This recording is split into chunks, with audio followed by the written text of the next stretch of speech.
যদি আপনার শাশুড়ি হয় একজন টক্সিক মহিলা, কথায় কথায় আপনাকে বেইজ্জতি করে, ছোট করে কথা বলে, কষ্ট দিয়ে কথা বলে এবং আপনার অপরাধগুলো মানুষের সামনে উঁচু করে ধরে, তাহলে বলবো আপনার শাশুড়ির এখানে যতটুকু না ভুল, তার থেকে বেশি ভুল হচ্ছে আপনার স্বামীর।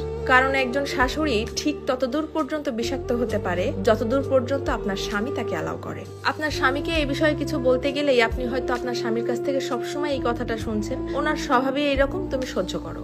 আমি কিছু বলতে গেলে বাড়ির পরিবেশটা নষ্ট হয়ে যাবে। তাহলে সরি টু সে ভাই, আপনার বাড়ির পরিবেশ অলরেডি খারাপ হয়ে গেছে। আপনি আপনার স্ত্রীকে সবসময় দুঃখী দেখছেন, ডিপ্রেশনে দেখছেন এবং এটার একটা প্রভাব আপনার দাম্পত্য জীবন এমনকি আপনার সন্তানের উপরেও পড়ছে এবং যেটাতে কোনো পদক্ষেপ না নিয়ে আপনি সমর্থনও করছেন। এখানে একজন হাজবেন্ডের তার স্ত্রীর প্রতি পজিটিভ হওয়াটা খুবই জরুরি। মাত্রাতিরিক্ত অন্ধ ভক্তি কোনো ভালো লক্ষণ নয়। না হলে খুব তাড়াতাড়ি এমন একটা দিন আসবে যখন আপনার স্ত্রী শ্বশুরবাড়ির লোকজনকে তো সম্মান করবেই না, উল্টো নিজের হাজবেন্ডের প্রতিও সম্মান এবং ভালোবাসা কমতে থাকবে, যেটা আপনার বাচ্চাদের জন্যও খুব একটা ভালো কথা না।